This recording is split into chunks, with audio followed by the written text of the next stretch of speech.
بسم اللہ الرحمن الرحیم۔ السلام علیکم ناظرین، تمام ناظرین کو راہ دین چینل میں دل کی گہرائی سے خوش آمدید۔ پیارے دوستو، قیامت کی ایک ایسی بڑی نشانی جس سے مقابلہ کرنے کی طاقت کسی انسان کے اندر نہیں ہوگی، ایسی قوم جس کا ذکر قیامت کے قریب پیش آنے والے واقعات میں ملتا ہے۔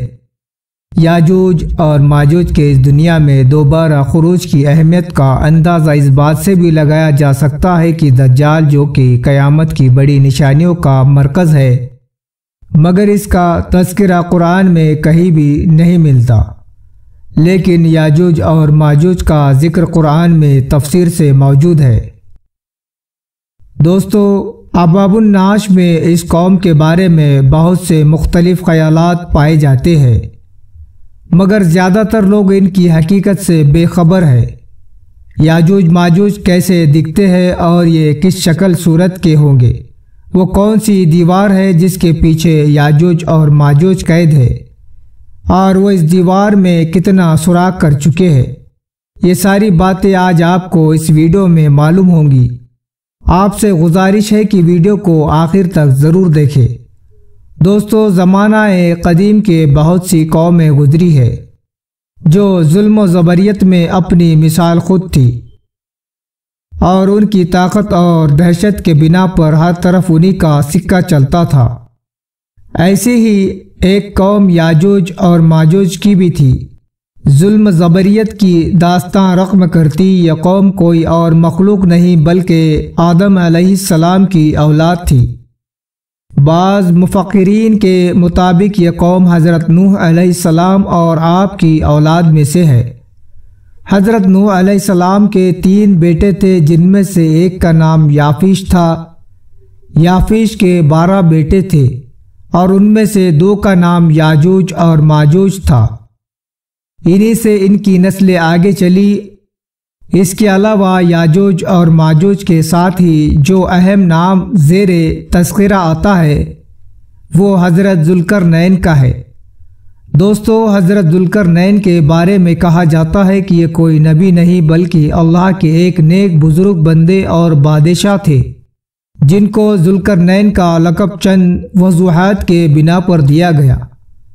ایک تو یہ کہ وہ زمین کی 2 انتہاؤں پر سفر کیا کرتے تھے، یعنی مشرق اور مغرب کے درمیان، اور کچھ لوگوں کے مطابق انہیں یہ نام روم اور پیرس پر حکمرانی کی وجہ سے عطا کیا گیا۔ بہادر اور طاقتور بادشاہ ہونے کے ناطے دنیا بھر کے بادشاہ ان کے تابع تھے، اور ان کے خلیرے بھائی یعنی حضرت خضر علیہ السلام ان کے خاص وزیر تھے۔ حضرت ذوالقرنین اکثر حالت سفر میں رہتے تھے۔ اسی دوران وہ ایسی سلطنت میں جا پہنچے جہاں ترک آباد تھے۔ یہ سلطنت ارمینیا اور آذربائیجان کی سرحد کے قریب موجود تھی۔ وہ 2 پہاڑوں کے بیچ ایک جگہ تھی جس میں ایک قوم آباد تھی جو ترکوں کا قتل عام کیا کرتی تھی، اور اپنی سرکشی اور اپنی فتنہ انگیزی کی وجہ سے بہت مشہور تھی۔ یہ قوم ہر طرح کی برائیوں کا مجموعہ تھی اور انتہائی طاقتور قوم تھی، جس سے مقابلہ کرنا کسی کے بس کی بات نہیں تھی۔ اس کا ذکر قرآن کریم کی سورہ کہف میں اور حضرت ذوالقرنین حالات بیان کرتے ہوئے فرمایا گیا ہے کہ وہ اپنے شمالی مہم کے دوران 2 پہاڑوں کے درمیان پہنچا تو اسے ایسی قوم ملی جس کے زبان نہ قابل فہم تھی۔ جب ترجمان کے ذریعے گفتگو ہوئی تو انہوں نے عرض کیا کہ یاجوج اور ماجوج اس ملک کے بڑے فسادی ہیں۔ اگر آپ ان کے اور ہمارے بیچ میں ایک دیوار کھڑی کر دے تو ہم آپ کے لیے خرچ کا انتظام کریں گے۔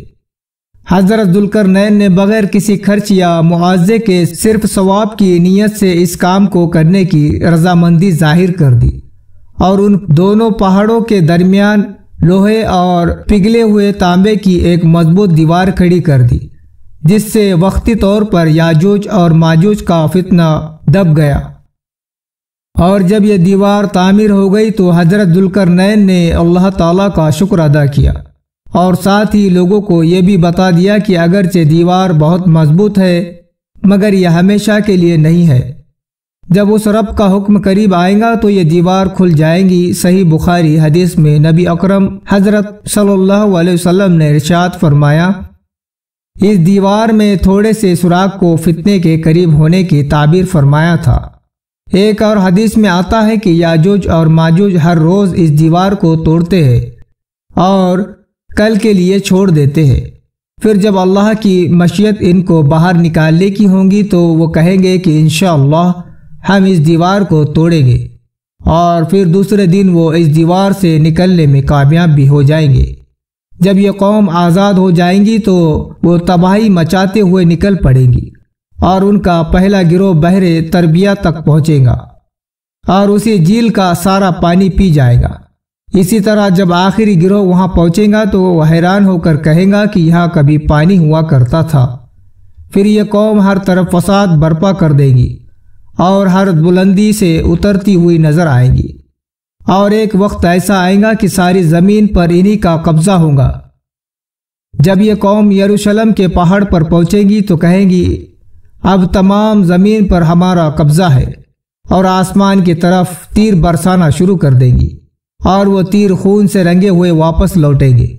نبی اکرم صلی اللہ علیہ وسلم نے ان کا حلیہ بتایا کہ ان کے قد چھوٹے ہوں گے اور چہرے چوڑے چوڑے ہوں گے اور آنکھیں چھوٹی سی ہوں گی۔ پھر حضرت عیسیٰ علیہ السلام کو اللہ رب العزت ارشاد فرمائیں گا کہ وہ مسلمانوں کو دور کی طرف جمع کر لے، کیونکہ یاجوج اور ماجوج کا مقابلہ کسی کے بس میں نہ ہوگا۔ حضرت عیسیٰ علیہ السلام اور ان کے ساتھی اس وقت ایسی جگہ کھڑے ہوں گے جہاں کھانے پینے کی سخت کمی ہوگی۔ پھر لوگوں کی درخواست پر حضرت عیسیٰ علیہ السلام اللہ تعالیٰ سے دعا فرمائیں گے۔ اللہ تعالیٰ ان کی گردن اور کانوں میں کیڑے پیدا فرمائیں گا اور وہ سب ان سے ہلاک ہو جائیں گے، اور عالم یہ ہوگا کہ ہر طرف انہی کی لاشیں بکھری پڑی ہوگی۔ پھر اللہ رب العالمین خاص قسم کے پرندوں کو مقرر کرے گا جن کی گردنیں اونٹوں کی طرح ہوں گی، اور وہ ان کی لاشوں کو اٹھا اٹھا کر اس جگہ لے جائیں گے جہاں پر اللہ کا حکم ہوگا۔ پھر تیز بارش ہو جائیں گی، ساری زمین کو صاف کر دے گی، اور ہر طرف سے ہریالی اور خوشحالی ہوں گی، اور اس طرح یاجوج اور ماجوج کا اس دنیا سے خاتمہ ہو جائے گا۔ تو دوستو، امید ہے کہ یاجوج اور ماجوج کے بارے میں یہ ویڈیو آپ کو پسند آئی ہوگی۔ اسے اپنے تمام دوستوں کو شیئر ضرور کریے۔ ہماری اگلی ویڈیو کے آنے تک آپ اپنا اور اپنوں کا بہت خیال رکھیے۔ تب تک کے لیے دیجیے اجازت۔ السلام علیکم۔ اللہ حافظ۔ دینی معلومات، واقعے اور ہسٹری کی ویڈیو پانے کے لیے ہمارے چینل راہ دین کی کو سبسکرائب کریں اور لائک شیئر کرنا نہ بھولیں۔